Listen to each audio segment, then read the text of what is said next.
Hello नमस्कार साथियों। आज हम बात करते हैं हाल ही के दिनों में चर्चा में काफ़ी हाईलाइट में रह रही अरावली पर्वतमाला को। इस मुद्दे पर कल ministry of forest and climate change मंत्री हमारे भूपेंद्र यादव जी ने एक वीडियो के माध्यम से कुछ क्लेरिफिकेशन की कि इन दिनों में हाल ही के समय में जो 100 मीटर की एक परिभाषा जो चल रही है अरावली पर्वतमाला को लेकर के, वो एक भ्रामक परिभाषा के बारे में उन्होंने बताया कि अरावली जो पर्वतमाला है या अरावली की जो पहाड़ी है उसकी जो परिभाषा लोग जो बता रहे हैं कि 100 मीटर से ऊपर, तो उन्होंने कहा कि एग्जैक्टली ये 100 मीटर की जो परिभाषा है इसकी बेस कंटूर लाइन से, बेस कंटूर लाइन का मतलब अगर मैं कहूँ कि ये आपके जिसको कह सकते हैं ज़मीन है और इसके ऊपर अगर ये हाइट 100 मीटर है, तो ये परिभाषा इन्होंने कहा है कि ये भ्रामक परिभाषा। इन्होंने कहा कि अगर इस पहाड़ी के नीचे का बेस, अगर इसके नीचे अगर कुछ भाग पहाड़ी का है तो इसका बेस नीचे से माना जाएगा, यानी यहाँ से, तो यहाँ से माना जाएगा तो हो सकता है वो यहाँ वाली भी पहाड़ी उसमें काउंट हो। तो उन्होंने कहा कि जमीन के बेस से नहीं बल्कि जमीन के निचले बेस में जहाँ तक वो पहाड़ी है उसको उसमें काउंट किया गया। और उन्होंने ये कहा है कि इस नई परिभाषा के माध्यम से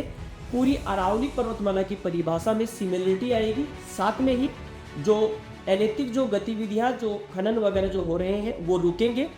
और इन्होंने कहा कि इस नई परिभाषा से लगभग 1.44 से लेकर के 1.47 लाख वर्ग किलोमीटर क्षेत्र जो अरावली पर्वतमाला है, जो कि 39 जिलों में फैली हुई है, तीन राज्यों पंजाब, आपके गुजरात, राजस्थान और हरियाणा, साथ में ही एक केंद्र शासित प्रदेश दिल्ली में जो फैली हुई है, उसमें क्या होगा कि अनावश्यक जो माइनिंग है वो इससे रुकेगी। और साथ में इन्होंने कहा कि अरावली जो रेंज है उसकी परिभाषा एक पहाड़ी से लेकर के दूसरी पहाड़ी के बीच का जो गैप है वो 500 मीटर जो है इन्होंने बताया, उसको रेंज कहा गया। और पहाड़ी के सेंस में जमीन के निचले बेस से लेकर के बाहरी 100 मीटर भाग इन्होंने कहा। और इस वजह से भूपेंद्र यादव जी ने यह कहा कि 90% अरावली अब संरक्षित क्षेत्र में आ जाएगी और बाकी जो क्षेत्र है 0.2 से 2% जहाँ खनन होगा, क्योंकि ये विकास के लिए आवश्यक भी है, तो उस खनन के लिए भी आपके जिसको कह सकते हैं वन विभाग, साथ में ही हमारे जो फॉरेस्ट डिपार्टमेंट है, जो आपके फॉरेस्ट सर्वे ऑफ इंडिया है उससे, और साथ में ही ICFRE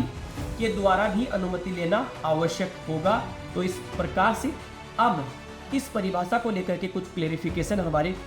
केंद्रीय पर्यावरण और वन मंत्रालय के जो मंत्री है उन्होंने अपने कुछ जानकारी और तथ्य कल जो है आम पब्लिक के साथ शेयर किए थे। तो ये थी महत्वपूर्ण सूचना। धन्यवाद।